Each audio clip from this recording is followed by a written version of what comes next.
Vamos dar continuidade ao estudo do princípio divino. Agora vamos entrar no capítulo 4, que tratará sobre a missão do Messias. Quando nós falamos Messias, nós estamos nos referindo a Jesus. Então, após a queda, como nós já vimos, Deus trabalhou e preparou o caminho durante 4.000 anos bíblicos e depois enviou o Messias. O plano de Deus para a época de Jesus era que ele deveria resolver todos os problemas que a queda trouxe para a humanidade, como, por exemplo, as naturezas decaídas, os pecados, como nós já estudamos na queda do homem.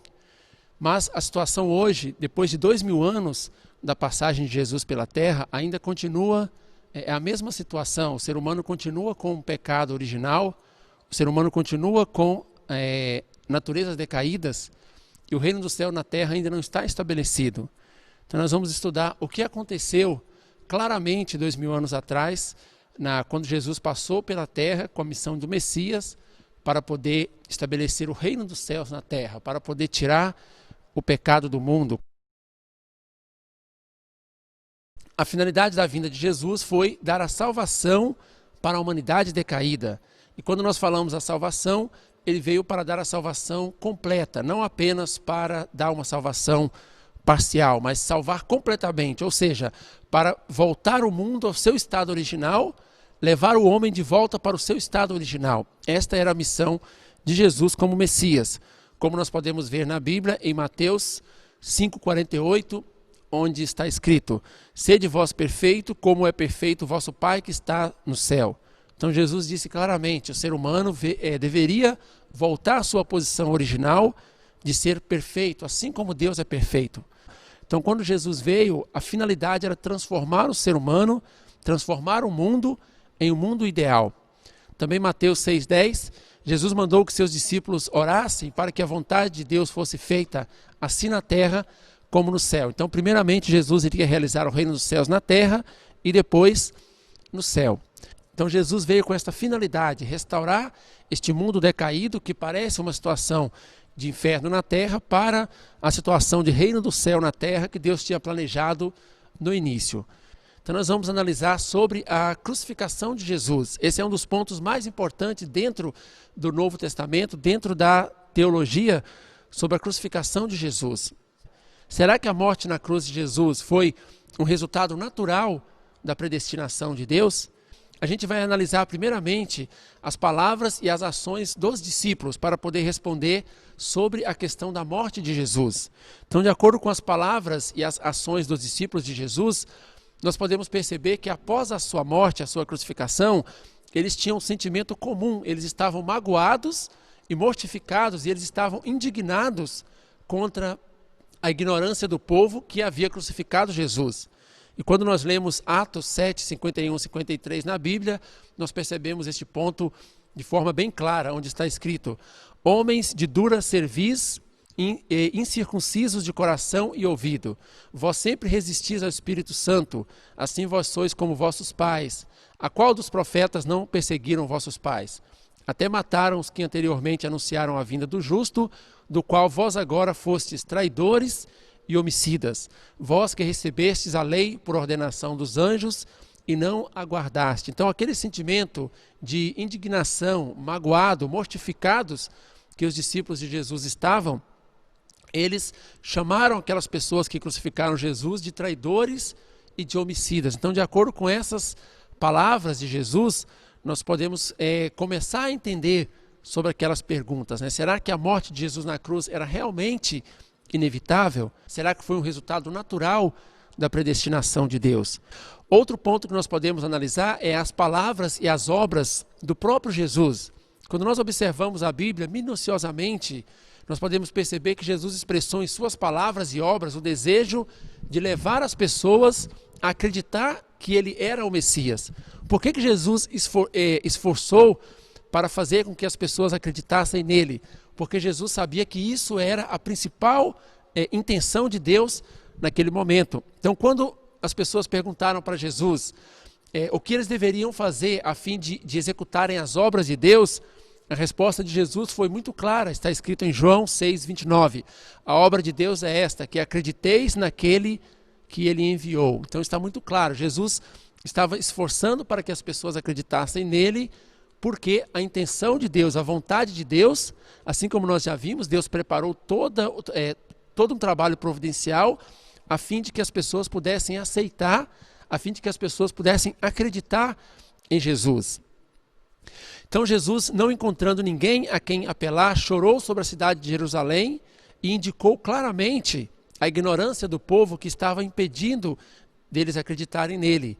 Quando nós lemos Lucas 19, do 41 ao 44, está expressando: tu não conheceste o tempo de tua visita.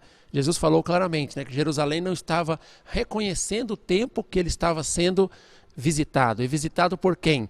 Visitado por Jesus. Jesus também lamentou-se pela descrença e obstinação do povo, dizendo em Mateus 23, 37, Jerusalém, Jerusalém, que mata os profetas e apedreja os que te são enviados. Quantas vezes quis eu ajuntar os teus filhos, como a galinha ajunta a sua ninhada debaixo das asas, e tu não quiseste. Então, de acordo com essas palavras, nós podemos perceber qual era o tipo de recepção que as pessoas estavam fazendo para Jesus, quando ele disse que quantas vezes eu quis cuidar de vocês, quantas vezes eu quis juntar, assim como a galinha junta a ninhada debaixo das asas, ou seja, quantas vezes Jesus quis proteger, quis cuidar, e ele termina dizendo, e tu não quiseste. Então está indicando que as pessoas estavam descrentes e estavam ignorantes com relação a Jesus, não estavam entendendo e aceitando Jesus como Deus tinha planejado. Jesus censurou a sua ignorância que os impedia de acreditar nele, mesmo quando liam as Escrituras que davam testemunho sobre ele, e disse com grande tristeza, em João 5, 39 ao 40, Jesus disse, examinais as Escrituras, porque cuidais ter nela a vida eterna, e são elas que de mim testificam, e não quereis vir a mim para terdes vida. Então as pessoas, elas... mesmo estudando as palavras da Bíblia, estudando as Escrituras, as pessoas não estavam conseguindo compreender sobre Jesus, não estavam conseguindo entender sobre Jesus. E também disse com grande dor, em João 5, 43 ao 46, vim em nome de meu Pai e vós não me recebeis. Então ele disse claramente, eu vim em nome de Deus, eu vim enviado por Deus, e vocês não me receberam. Então, de acordo com essas palavras de Jesus, fica muito claro que as pessoas não estavam cumprindo com a intenção de Deus, que era aceitar Jesus.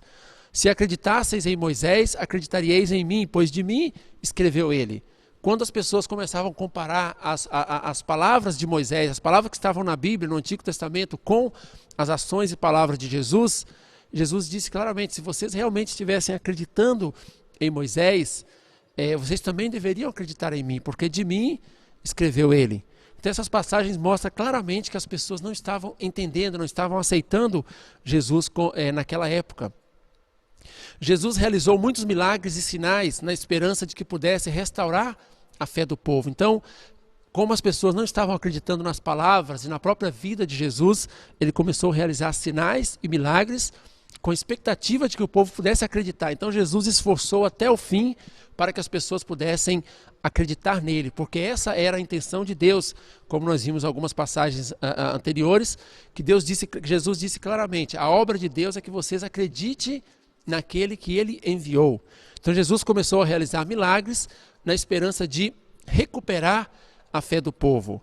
João 10, 38, se não credes em mim, credes nas obras, para que conheçais e acreditais que o Pai está em mim e eu no Pai. Ou seja, através das obras de Jesus, Jesus queria que as pessoas acreditassem que Deus o tinha enviado como Messias. Então Jesus começou a fazer muitas coisas, como curar as pessoas, fazer vários tipos de milagres e sinais importantes para poder recuperar a fé do povo que estava falhando naquele momento. Contudo, eles o condenaram como alguém que estava possesso por Beelzebu, ao passo que viam as maravilhas operadas por ele. Então, quando Jesus fazia as suas maravilhas, os seus milagres, como, por exemplo, expulsava os espíritos maus das pessoas, como nós podemos ver em vários pontos na Bíblia, as pessoas falavam, Mateus 12, 24, é somente por Beelzebu, o príncipe dos demônios, que ele expulsa os demônios.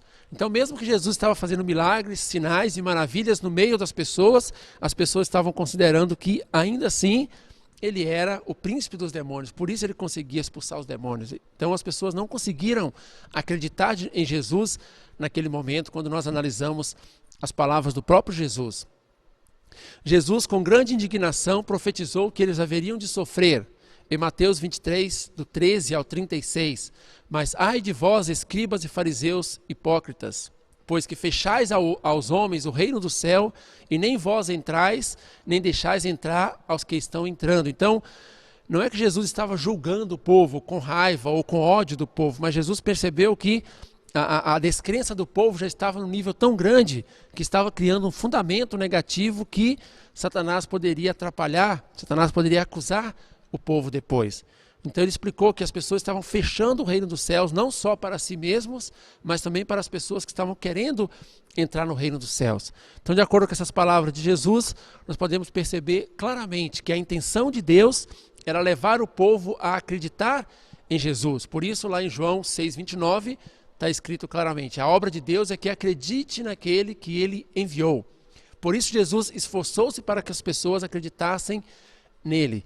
Então, se o povo judeu, se os judeus tivessem seguido a vontade de Deus e tivessem acreditado em Jesus, como era a intenção de Deus, que está escrito em João 6,29, seria impossível eles terem crucificado Jesus. Então nós chegamos a uma conclusão importante, que a morte de Jesus na cruz não foi uma predestinação de Deus para realizar a finalidade total da sua vinda como Messias, mas a morte de Jesus na cruz ela foi o resultado da ignorância e da descrença do povo judeu.